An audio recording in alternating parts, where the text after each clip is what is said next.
सबसे पहले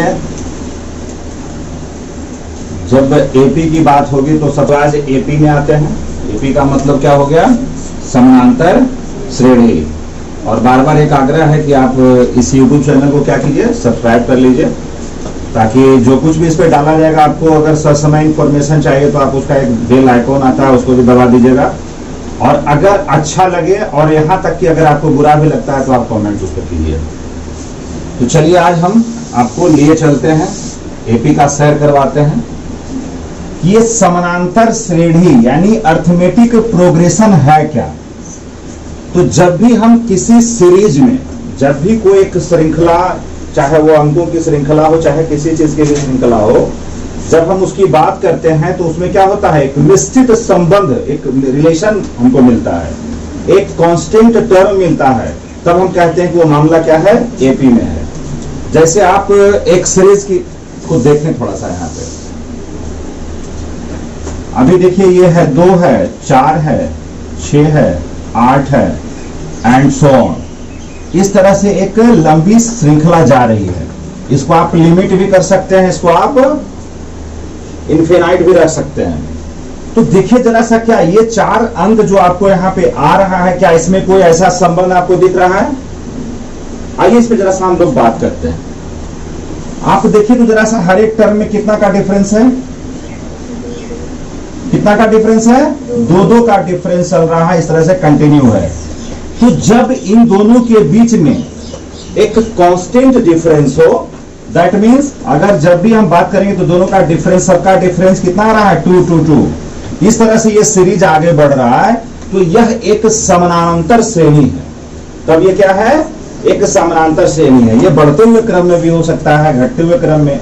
आप 10, 8, 6, 4, 2 इस तरह से भी आप आ सकते हैं।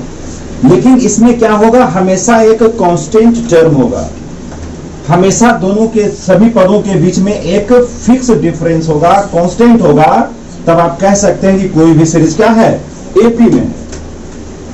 अब सवाल है कि इसको हम कैसे हल करेंगे, इसमें क्या पूछा जाएगा? तो जाहिर है इसमें जो सबसे पहला पद होता है, इस एपी का जो पहला पद होता है, फर्स्ट टर्म,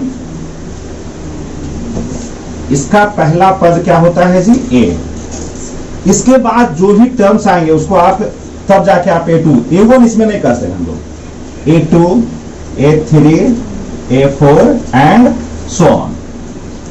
इसमें से एक होता है कॉमन डिफरेंस, CD कहते हैं उसको। क्या है ये? कॉमन डिफरेंस, जिसमें कि A2 माइनस आप A1 निकालते हैं। जैसे मान लीजिए कि जो गिवन हमारा जो ये अभी दिया हुआ आपका सीक्वेंस, इसमें क्या है तुम्हारा, देखो तो A कितना है और A2 कितना है? 4 माइनस 2। अब टर्म कैसे बढ़ रहा है, जरा सा इसका स्ट्रक्चर किस तरह से देखिए, ये कैसे बढ़ता है। पहला टर्म अगर A है तो दूसरा टर्म में देखिए आपका D कितना निकला है? अभी CD आपका 2 निकला है ना जी। तो हमें अगला पद में A में D जुटता चला जाएगा, ये दूसरा पद हो गया। तीसरा पद A में इस बार क्या जुटेगा? 2D। A में इस बार क्या जुटेगा? 3D and so on. इस तरह से इसके पद आगे बढ़ते चले जाते हैं। ये जो भी टर्म्स है क्या है, इसमें इसी तरह से अगले पद आते चल जाते हैं। सब में कॉमन डिफरेंस, जो भी नेक्स्ट पद आया उसमें से फिर कॉमन डिफरेंस जुटा और नेक्स्ट पद। आपको अगर कोई भी पद कर रहा है तो आप इसको फॉलो कीजिएगा। और इसके बाद हम आपको आते हैं, एक सूत्र देते हैं। जैसे कि मान लीजिए कि अगर कोई एपी है, एक दूसरा सा एपी लेते हैं, 4, 6, 8, 10 से लेकर के हमको इसका 12वां पद हमको पूछ रहा है, कह रहा है कि हमको इसका 12वां पद क्या होगा हमको बताइए। तो इसको हम क्या कहते हैं, पहले एक सूत्र डेवलप करते हैं। थोड़ा सा इसको हम क्या करते हैं, पहले मिटाते हैं। A plus n minus 1 into D, ये हमारा एक सूत्र है जो कि हम किसी भी पद को निकालते हैं। मान लीजिए कि हमारा अभी एक सीरीज है 4, 6, 8, 10 एंड सो ऑन, और हमसे कहा जाता है कि इसका 12वां पद, कोई पद 100वां पद, 200वां पद, आप किसी भी पद को निकाल सकते हैं, आप स्वतंत्र हैं। तो अगर इसमें कहा जाता है कि हमको 12वां पद क्या होगा, इसका 12वां पद, 12वां पद यानी A12 ज्ञात कीजिए। 12वां पद इक्वल टू व्हाट। आइए आते हैं हम जरा सा, मेरे पास एक सूत्र है, देखिए ये क्या हो गया, पहला पद, ये क्या हो गया, नंबर ऑफ टर्म, n क्या हो गया, नंबर ऑफ टर्म, और d आपका क्या है, कॉमन डिफरेंस। तो आइए जरा सा सबसे पहले इसमें देखते हैं कि हमारा a कितना है, इसमें 4, हमारा d कितना होगा, a2 माइनस a यानी 6 माइनस 4, दिस इज 2। अब कह रहा है nवां पद कितना कर रहा है, 12वां पद निकालना है, तो n इक्वल टू क्या हो गया हमारा 12।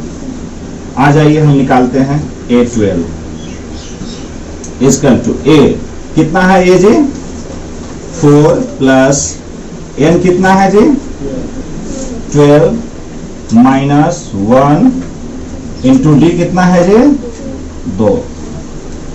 A12 equal to 4 plus 12 minus 1 11 into 2, 11 टू जा क्या हो गया, 11 दूनी 22 और 4 कितना होता है, कितना होता है आपका A 12वां पद, जो आप इस सीरीज का जो 12वां टर्म था कितना आएगा 26। बहुत आसान था ना। अगर आप इस सूत्र को फॉलो करते हैं तो आपके लिए मामला बहुत ज्यादा मुश्किल नहीं रह जाता है, क्लियर है। लेकिन इसी में और क्या आएगा आपको कि आप इसको जोड़िए कैसे, अगर ठीक है इसी सीरीज में हम इसको कुछ नहीं करते हैं, ठीक है। अब क्या करते हैं कि हम इन 12 पदों का जोड़ लेते हैं, तो सम कहते हैं उसको, क्या कहते हैं उसको, सम। यानी आप किसी सीरीज में सभी पदों को यानी 12 पदों तक का कितना योग होगा, इसका जोड़। चलिए तो इसका सूत्र है Sn बराबर n/2 into 2a plus n-1 into d। देखिए क्या होता है, n तो आपको मालूम है नंबर ऑफ टर्म है, ये पहला पद है, तो एज यूजुअल तो Sn हमको निकालना है। n कितना है 12 ना, 12/2, 2a कितना है 4 प्लस 12 माइनस 1, d कितना है 2,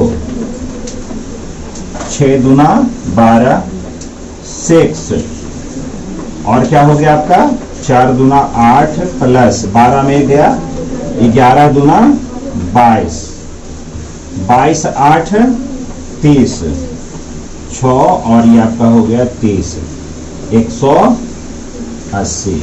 ये हो गया सभी 12 पदों को जब आपस में जोड़ेंगे तो आपको कितना सम प्राप्त होगा 180।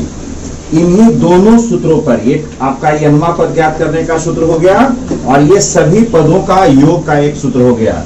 एपी में अगर आप इन दोनों सूत्रों के सहारे चलते हैं तो कोई ज्यादा मुश्किल नहीं होगा। अगर आप इस टर्म को पहचान गए कि ए क्या है, और जो टर्म हम बताए थे कि सभी पद कैसे बढ़ते हैं, ए तो ए प्लस डी तो ए प्लस 2d, इस तरह से अगर आप इस सीक्वेंस को ध्यान में रखते हैं, इसको ध्यान में रखते हैं और फाइनली अगर इसको आप ध्यान में रखते हैं, एपी में इससे ज्यादा आपका कोई समस्या और नहीं होगा फॉर्मूला के हिसाब से।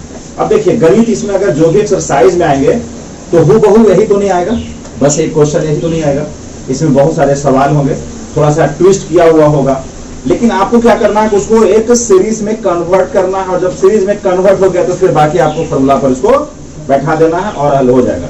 अगर कोई समस्या है तो आप कमेंट्स के जरिए या आप हमारा व्हाट्सएप नंबर है, किसी भी विद्यार्थी को अगर घर बैठे भी समस्या हो रहा है आप मेरा सेवा ले सकते हैं। धन्यवाद।